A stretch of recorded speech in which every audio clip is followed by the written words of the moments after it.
Hello po mga kamutya, ito na naman po ako. Nais ko lang mag-share about sa mga nakalap kong mga mutya. Sa pagmumutya po ay hindi basihan na porque may hawak na to ay ibig sabihin sa pagpasok po sa spiritual. Hindi ibig sabihin pag may hawak ka ng mutya is nasa spiritual ka na. Kasi hindi po lahat ay tinatanggap. Kailangan bago mo pasukin ang spiritual, mayroon kang mabaguhin sa sarili mo. Ibig sabihin, sa mundo po ng spiritual ay hindi ganun kadali na makuha ang tinatawag na presensya ng Ama na makapangyarihan sa lahat.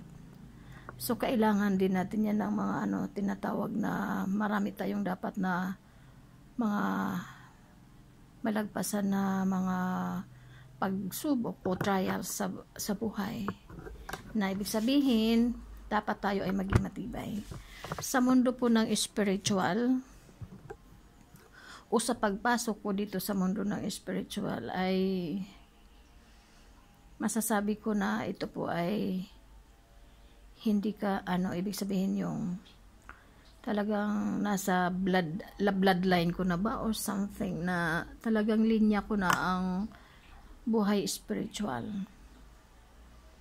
So kaya medyo bata-bata pa ako dati gusto ko talaga na magkaroon ng mga mutya, which is gusto din ng nanay ko, ng tatay ko, kung ano-ano ang binibigay nila sa aking mga mutya. Bata pa ako, tinatanggap ko lang, tapos tinatago ko lang. By that time hindi pa ako interested sa mga ganitong usapin ng mga mutya o usapin ng spiritual, kasi kumbaga ibig sabihin wala pa sa isip ko.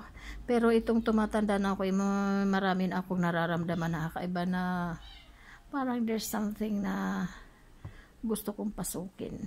Like yung mga ganito, nagkukulik ako na hindi ko alam ang ibig sabihin is parang wala lang. Tapos hanggang sa naramdaman ko na lang na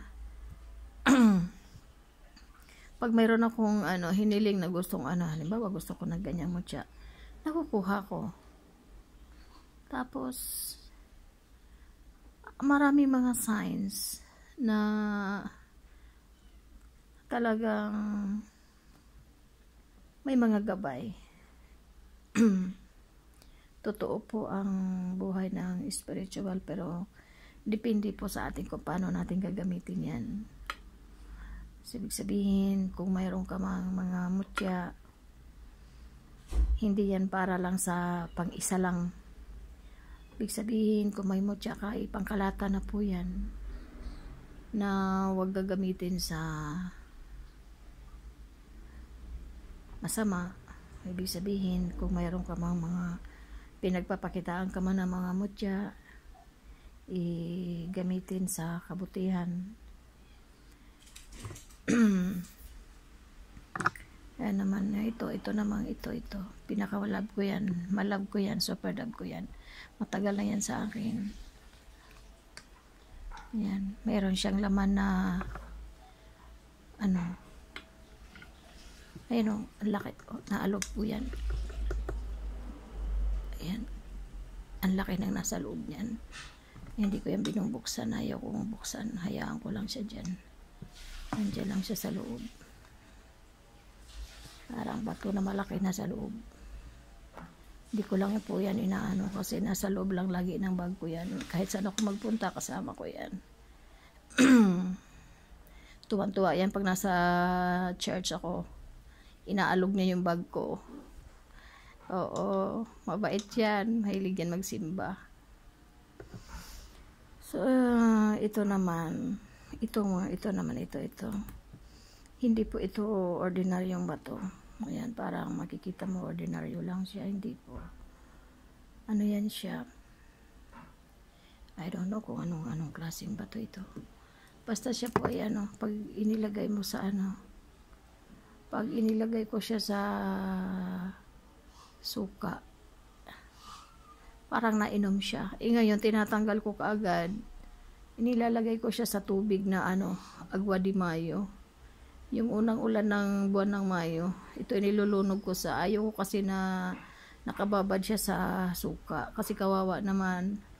So, ang ginagawa ko, ayun lang, tinesting ko sa suka, sandali lang, tinanggal ko kaagad, tapos binabad ko kaagad siya sa sa agua de mayo. Yan, mga ganyan. Like ito din. Na din siya sa sa suka. Yan, maliliit lang siya na nakukuha ko. Nabula sila sa suka. Yan, ito. Yan. Ewan ko ano mocha ito. Yan. Nainom sila ng may tubig. Ito. Yan. Ito mocha ng ayan yung taas niya nakapatong siya sa bato. Yan tapos may puti. Yan. Yan siya. Parang sandwich. Ang cute niya, ang cute. I like it. Tapos lakas niyang sa suka. Gusto ko siya. Tapos pag tingnan nyo, pag nilagay sila sa suka, kung ordinary yung bato lang yan, hindi niya sila bubula sa suka. Ibig sabihin mga ganyang bato.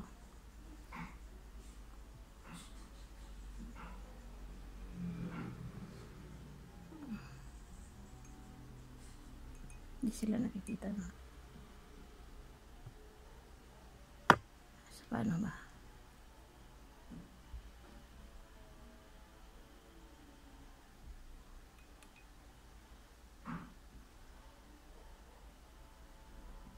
Hala, ayaw na magpakita.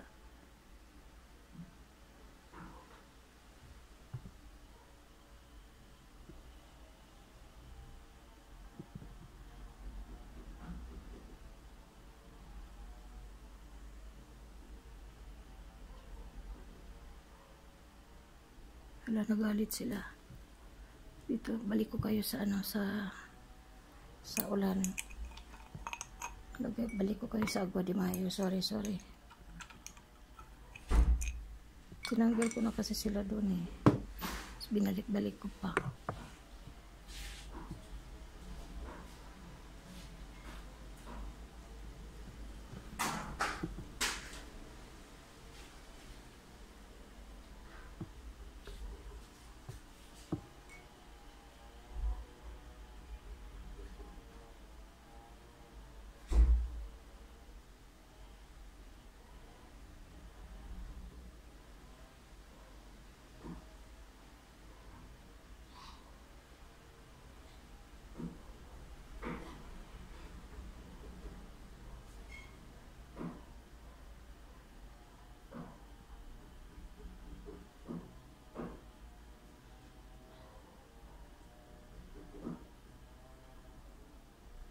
Ayaw magpakita.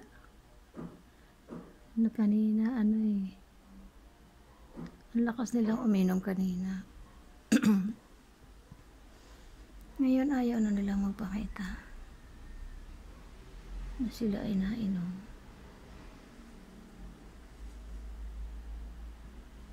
Sorry po.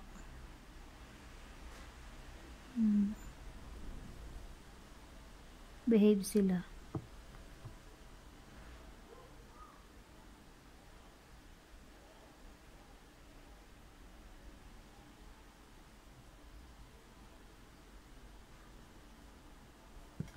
Ayaw magpakita, kanina nainom yan sila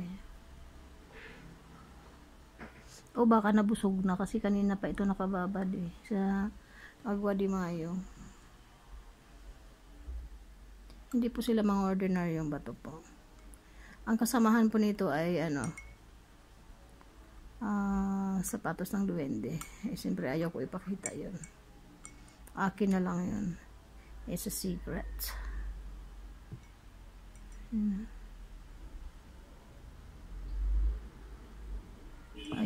Kita na nainom sila ng tubig.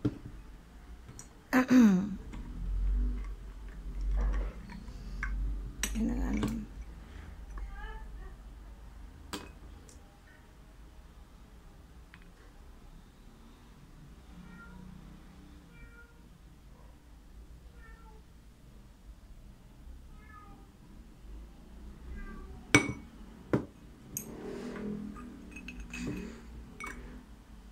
Yan, mga cute yan na mga ano ko. Alaga ko yan. Ito naman yung ano, yung tawag dun, nyug-nyugan. Ang cute niya, diba? Yan o. Yung nyug-nyugan. Tapos may dalawang mata. Yan, dalawang mata. Parang siyang alien eh. UFO. Galing sa UFO. Yan, ang cute niya. Para siyang, hindi ko mawari, para siyang daga. You know, para siyang image ng daga. Pero actually, ano siya? Nyug-nyugan po siya. Ayan o. Ayan o. Ayan. Yan po itsura niyan. Nyug-nyugan. Ang cute niya. I love it. Kikip ko din yan. Gusto ko talaga yung mga ganito. I love talaga mag-collect ng mga ganyan.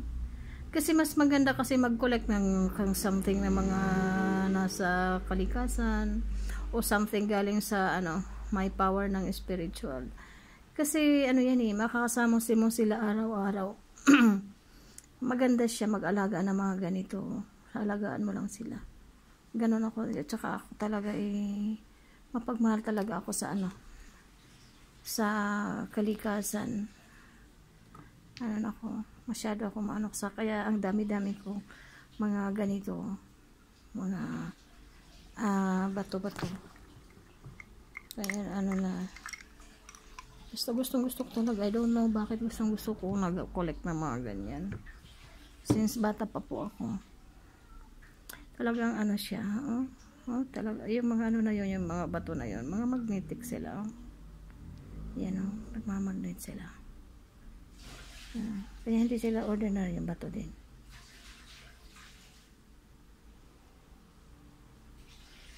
Yan. Ito hindi gaano ano, pero naano siya. Hindi siya ano, pero ang ganda ng design niya. Yung paikot. Ewan ko, hindi siya na magnet. I don't know ito kung na magnet ito. Ayun, ang lakas. Yan, malakas siya. Yung maliit. Itong sandwich. Yan o. I don't know kung nadikit ito. Aba, nadikit din. Ayan. Yung gusto ko yung mga ganyan. Yung mga something kakaiba. Talagang kinukulik ko talaga agad yan. Para tulad ito. Gustong gusto ko siya kasi para siyang ano. Para siyang para lang. Basta para. Gusto ko siya. Yung ano siya, parang may na something naka-file. Yung cute. I love it. Nalagay ko lang naman yan sila sa pouch. Yan. Cute niyan nila. Gusto ko sila. Ito namang iba, ano naman to. Ito yung tinatawag na Jasper. Maganda din ito pag mayroon kang Jasper. Jasper stone. Ano siya yung parang wishing ng ano, magwi-wish ka ng about money. Ito. Pwede mo itong gamitin. Yan, iningatan ko lang din yan. Ang cute niyan. Jasper. Ito naman ay ano. Bato. Basta bato. Gusto ko lang siya. Trip lang, ganun lang. Ito, this one is bato din. Pero ano, wala lang, para lang siyang bato. This one, para siyang bato din. Basta gusto ko lang yung forma niya. Yung lang mga ano, parang ano lang, basta something pag napunta ko sa isang lugar, pag mayroon ako nakitang ano, something na kakaiba, tatakanuhin ko talaga yan, kukunin ko talaga yan. Hindi pa pwedeng hindi. Siyempre, ito naman yung mga lalabs ko. Diyan ka lang kasi ikaw ang nagbibigay sa akin ng ano, swerte. Thank you po sa lahat ng nanood. Ito po hindi po ito, hindi ito yung tawag dyan. Ano lang, sharing lang. Nag-aalaga po ako ng mga ganyan. Mapagmahal ako sa mga ng kalikasan. Good afternoon po sa lahat. Thank you po sa lahat ng nanood. Happy lunchtime. Pagpalain po tayo ng po may kapal. God bless.